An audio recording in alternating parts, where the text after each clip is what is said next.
Všetky postavy, udalosti, situácie a dokonca aj mnohé zápletky nie sú takmer určite nevymyslené. Akákoľvek podoba so skutočnosťou nie je pravdepodobne nenáhodná. V tomto diele sa môže vyskytnúť dokonca aj mrzké slovo, takže tak.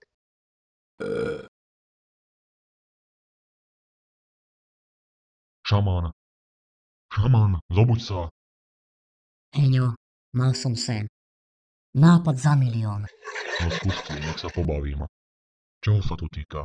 2 slova. Národná lotéria. No s Bohom. Nie, len počúvaj.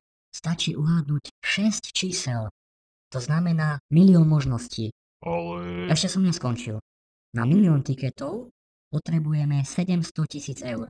A to chceš podať 1 000 000 tiketov? No áno. Poviem ti len jedno slovo. Nezamestnanosť. Najmeme si 1000 ľudí a každý podá 1000 tiketov. No to už je reálnejšie. Áno, presne tak. Pri dnešnej nezamestnanosti nebude problém nájsť 1000 ľudí. No dobre, ale aj ty ich musíš zaplatiť. Veď jasné, aj na to som myslel.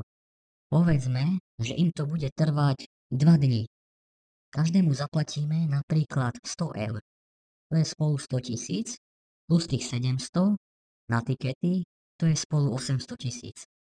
Tak to je slušná suma. Áno, je to veľa, ale musíš sa na to pozerať ako na investíciu. Pretože ak bude jackpot vyšší ako 800 000 eur, všetko na túto sumu je čistý zisk. Šaman, ty si génius. Čistý génius. Haló, študenti, nedalo sa nepočuť ten váš geniálny plán. No s ľútosťou vám musím povedať, že to má jednu chybu. Tých 6 čísel, ktoré treba uhádnuť, nie je od 0 do 9, ale od 0 do 49. Takže sa prestaňte baviť a dávajte pozor. Ale došľaká.